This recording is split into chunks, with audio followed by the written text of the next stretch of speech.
بسم الله الرحمن الرحيم. السلام عليكم ورحمة الله وبركاته. كسو دوادا كلان كلا يتحانيهاني حيرارك النولشة. الدنيا دا أفكارك الدوان بايسكو هيا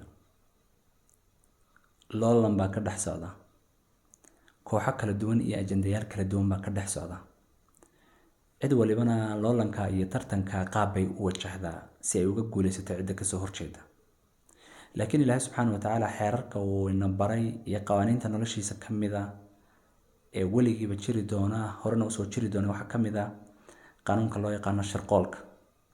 ilaahay wuxuu leeyahay ciddii cid kale shirqool ay xumaan uga dan leedahay u dhigta, ciddaa shirqoolka dhigtay ee xumaantaa dhigtay lafteeday kusoo noqotaa oo gondahooday ka qaraxda, ama koox ha ahaadaan ama dowlad ha noqoto ama dad si kale iyo qofaf si kale u abaabulan ba ha ahaadaane cid kasta oo shirqool iyo makri iyo dhagar ujeedadeedu ay tahay xumaan ka shaqeynaysa oo cid kale u maleegaysa, ilaahay wuxuu ballan qaaday noloshana xeer uga dhigay ciddaa maleegtay inay kusoo noqoto. suuradda Faatir aayadda 43 ilaahay wuxuu leeyahay walaa yaxiiqu almakru sayyi'u ilaa biahlih. cidda makri iyo dhagar xun oo ujeedadeedu xumaan tahay ka shaqeysa iyaga kusoo noqota ay la kici doonta. waa ballan iyo xeer rabbaani ah.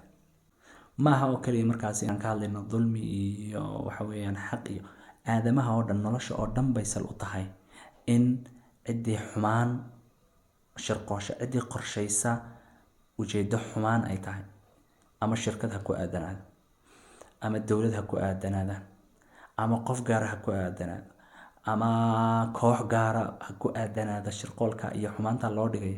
ilaahay wuxuu ballan qaadu leeyahay ama ha soo dhawaato ama ha dheeraato, hadda ha noqoto ama hadeerba ha noqotee cidda shirqoolka ka shaqeynaysa bay ku qarxi doontaa oo isku gadi doonta. ciddaas ayay la qarxi doontaa miinadaas iyo fajida ay dhigayaan. waxaan tusaale usoo qaadanaynaa tusaale ahaan dunida hadda waxaa loo bixiyey wixii ka dambeeyay dagaalkii qabooba 1990 iyo wixii ka dambeeyay waxaa dunida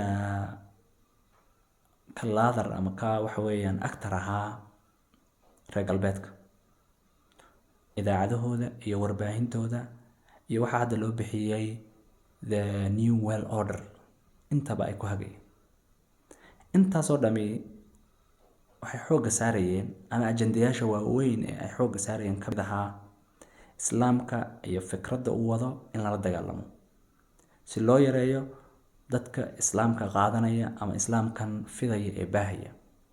waxaa loo samaystay marka barnaamijyo kala duwan si kasta oo markaasi dacaayaad iyo shirqoollo ujeedada looga dan lahaa xumaan iyo sawir xun oo aanay islaamkaasi lahayn loo saaro ay ahayd waa lagu dadaala. waxaa keentay markaasi arrintaasi oo ma laga filayay waxay ahayd inay hoos u dhigto dadka muslimka ah ama dadka diinta islaamka qaadanaya.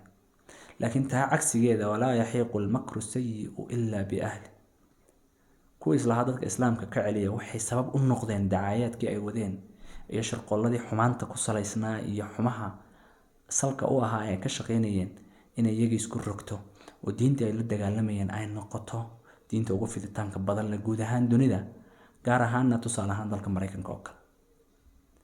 maxayna tusinaysaa markaa waxaan ka shaqeynayno afkaarahan ka shaqeynayno hadday noqoto heer caqiido iyo hadday noqoto heer kasoo hooseeya oo qof iyo qof ishaya ah, koox iyo koox ishaysa ah, dal iyo dal ishaya ah, xisbi iyo xisbi ishaya ah.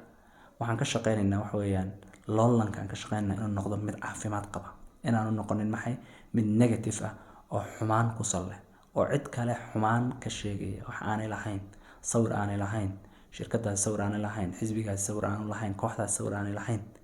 inaynaan ku dadaalin inaynu saarno oo aan ka been abuurano oo aan shirqoolka negative-ka ah dhisno, waayo ciddaasi waxaanay lahayn haddii aynu saarno oo ka been abuurano ilaahay siduu ballan qaaday waxay kusoo noqonaysaa ciddaa been abuurka iyo fajida iyo shirqoolka wax weeyaan taban ka shaqeysa. dunidu waa loolane si togan oo positive ah in loo loolamo oo aan been ku dhisnayn oo aan shirqool iyo faji iyo dibindaabiyo cid kale xumaanteeda waxa weeyaan aan lahayn aad u sameynaysid inaan aynan ku raadin buu xeerkan ayna baraya. Dhammaantiin waxaan idinku dhaafaynaa. Assalaamu calaykum waraxmatullaahi wabarakaatuh.